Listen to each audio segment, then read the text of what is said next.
안녕하세요. 역사 돋보기입니다. 춘추 전국시대 하면 격해지고 다양한 전쟁과 함께 항상 같이 거론되는 것이 제자백가입니다. 춘추 전국시대 통틀어 출현했던 사상들을 제자백가라고 합니다. 이번 최종화에서는 소개드리지 않았던 남은 기타 제자백가들을 알려드리겠습니다.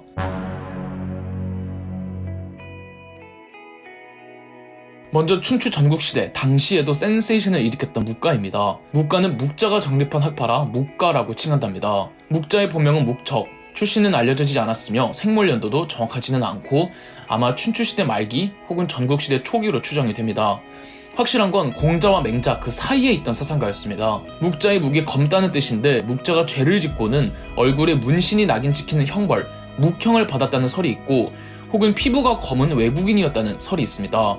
묵자의 직업 역시 목수 같은 기술자였던 것으로 추정을 하는데 기술적으로 묵자의 지식이 매우 해박했으며 실제 묵자가 여러 수성시설들을 직접 설계하고 제작하였다고 합니다. 그리고 묵가에 소속되어 있거나 묵자의 사상에 호응했던 이들 중 상당수가 기술자들이었다고 합니다. 어쨌든 하층민 노동자 출신인 건 맞는 것으로 보입니다. 흔히들 육아와 법가를 혹은 육아와 도가를 비교 대조하는데 공자를 가장 신랄하게 깠던 사상가는 묵자였습니다.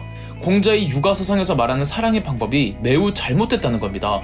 공자는 사랑, 즉 인을 중요시했죠. 하지만 여기서 공자가 말한 인은 차별적이고 구별적인 사랑이었습니다. 아무렇게나 사랑을 베푸는 것이 아니라 선과 악을 구별하여 사랑할 수 없는 것은 사랑해서는 안 되며 더불어 사랑의 확장성을 말했기에 수신제가 치국 평천하처럼 자기 몸과 가족을 먼저 돌본 뒤에야 사랑을 확장시킬 수 있다고 했었습니다. 하지만 묵자는 차별 없는 사랑을 강조했습니다. 이것을 묵자는 겸해라고 했습니다. 묵자는 남의 나라 보기를 내 나라와 같이 하고 남의 집 보기를 내 집을 보는 것 같이 하고 남의 몸 보기를 제 몸 같이 하라고 말했죠. 그리고 서로가 서로에게 이익이 될 수 있어야 한다며 교리를 말했고 그래서 묵자의 사상을 겸해교리라고 부릅니다. 묵자는 보편적 사랑인 겸해교리를 통해 육아의 구별적 사랑을 부정하면서 더불어 공자가 강조했던 음악으로 나라를 다스린다는 예치 또한 비판했습니다. 묵자가 봤을 땐 음악이란 사치이며 음악을 포함한 모든 예술 활동과 제사를 지내는 것을 부정적으로 인식했습니다. 이를 비약이라고 합니다. 하지만 묵자의 이러한 사상에 맹자를 비롯해 유가들이 맹비난했는데 특히 맹자는 묵자의 사상더러 아버지와 군주가 없는 사상, 이른바 무부무군의 사상이라며 깎아내리기도 하였습니다.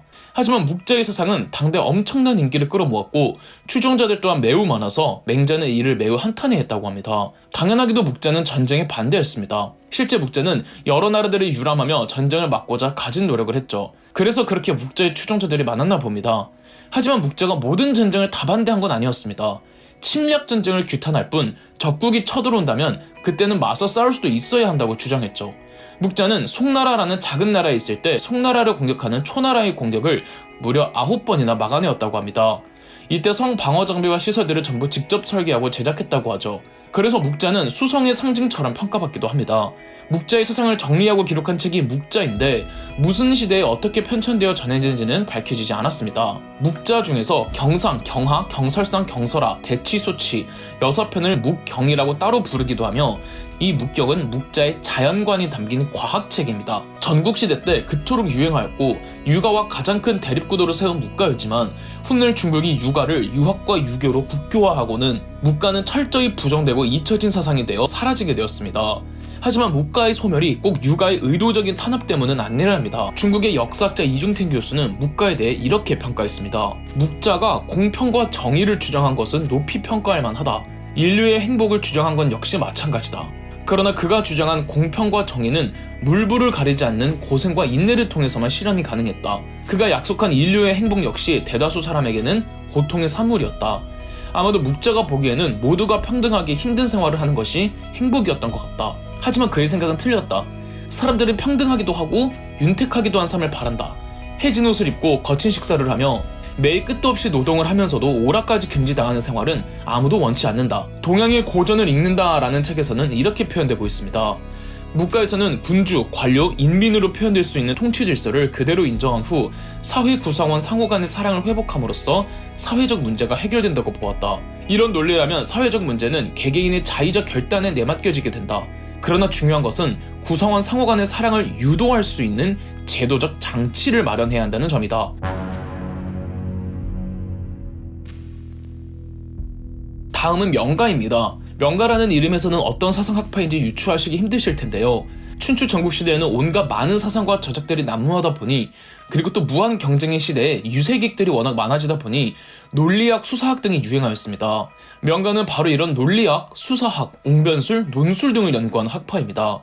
어떻게 했을 때 논리적으로 말과 글로 내 뜻을 전달할 수 있으며 대중을 어떻게 사로잡을 수 있는지 연구하는 학파가 명가랍니다. 그래서 명가를 비판하는 쪽에서는 명가를 궤변론자라고 깎아내리기도 하고 서양의 소피스트와도 많이 비교하죠.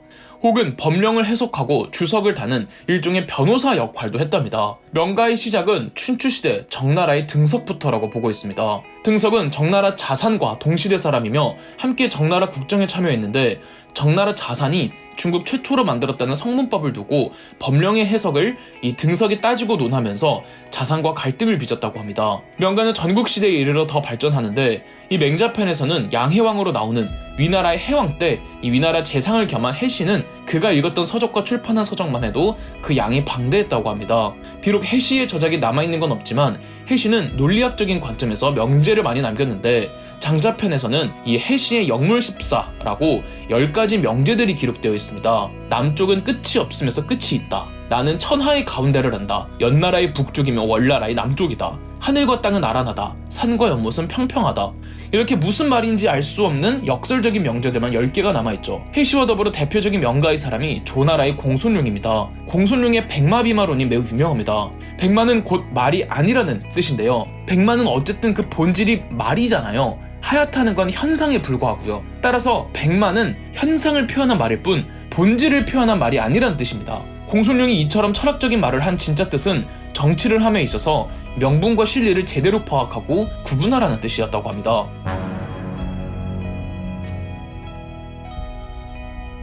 다음 소개해드릴 제자백가는 농가입니다. 이름에서 알 수 있듯 농업의 중요성을 강조한 학파이죠. 아니 농업 중요성을 누가 모르냐고요? 농가는 단순히 농업이 중요하다 뿐 아니라 구체적으로 어떻게 농업 생산성을 높일 수 있는지 농법에 대해 연구를 했죠. 농가의 시작은 춘추시대 등나라의 허행이었습니다.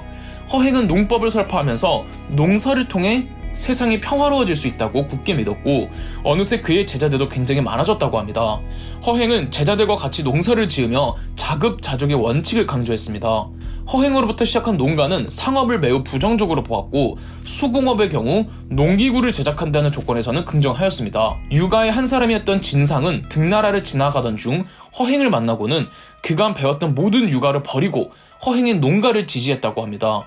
허행은 현명한 사람은 사람들과 함께 농사를 지어 먹으면서 가난해도 잘 다스린다 라고 말했습니다. 허행은 전국시대 초나라 사람이라는 설도 있습니다. 다음은 음양가입니다. 음양가는 현실적인 학문이라기보다는 세상 만물의 원리와 구조를 이해하고 파악하는 형이상학적인 학파죠. 삼라만상의 구성과 창조 원리를 음과 양이라는 두 개의 극, 그리고 오행을 통해 설명하는 종교에 더 가까운 제자백가입니다. 제나라의 추연과 추석이 대표적인 음양가의 사상가들입니다. 추연이 주장했던 사상이 오덕 종시설이라고 모든 국가와 왕조에는 부여된 오행이 있는데 그 오행의 순환 관계에 따라 건국되고 망함을 반복한다는 것입니다. 여기서 오행의 순환 순서는 나무, 불, 흙, 쇠, 물, 그리고 다시 나무 이런 순서인데요. 훗날 동양에서는 한 국가의 망조 조짐이 보이면 매번 추연의 오덕 종시설이 거론된답니다. 춘추 전국시대 음양가는 훗날 유가로 통합되어 성리학의 재료 중 하나가 됩니다. 다음 종행가도 쉽게 유추할 수 있듯이 소진의 합종책과 장희의 연행책에서 따와 전국시대 외교 관계를 분석하는 외교학이 바로 종행가입니다. 소진이나 장희처럼 합종, 연행 둘 중 하나를 믿는 종행가들은 단순히 외교학을 분석하고 연구하는 학자를 떠나서 각 국들을 떠돌아다니면서 실제 외교관으로서도 활약을 했답니다. 소진과 장희의 스승이 귀곡자라서 이 종행가의 탄생은 사상적으로만큼은 귀곡자가 시작이라고 볼 수 있습니다. 다음 제자백가, 소설가는 이름 그대로 가담항설의 재미난 이야기들을 모으고 정리하고 엮는 제자백가를 말합니다. 아예 이런 일을 하는 관직도 있었다고 하네요. 민간에 놔두는 전설, 설화, 소문, 풍설 등의 각종 이야기들을 패관이라고 하는데 제자백가 소설가들이 다루는 이야기들이 다 이런 패관문학이라고 보입니다. 저 같은 유튜버가 소설가 제자백가인 거겠죠? 마지막 잡가를 소개해드리겠습니다. 춘추 전국시대에는 이처럼 워낙에 많은 사상과 저작들이 홍수처럼 흘러넘치죠. 이런 다양한 사상과 저작들을 정리하고 집대성하고 연구하는 학파가 바로 잡가입니다. 일종의 정치사회 평론가들이라고 할 수 있습니다. 잡가는 집중적으로 다루는 분야는 없고 아주 방대한 분야의 제자백과를 다 다뤘습니다. 그래서 잡가는 뜻이 넓어서 포함되지 않는 게 없다는 말까지 있죠. 훗날 한나라 때의 역사가 반고는 잡가는 여러 사상을 절충하고 종합하는 것이 곧 장점이자 단점이라고 말하기도 하였습니다. 진시황의 스캔들 속 아버지 여부리가 권력을 잡고 재상에 있을 무렵 엄청난 부자였던 여부리는 막대한 양의 자본을 투입하여 3,000명의 인원으로 당시의 백과사전을 편찬합니다. 이게 바로 여시춘추입니다. 여부리는 여시춘추에 대한 자부심이 엄청났고 여시춘추를 자랑하며 이 책에서 단 한 글자라도 추가하거나 뺄 수 있다면 천금을 주겠다는 말도 했다죠. 여시춘추가 대표적인 잡가의 저서로 꼽히고 있습니다.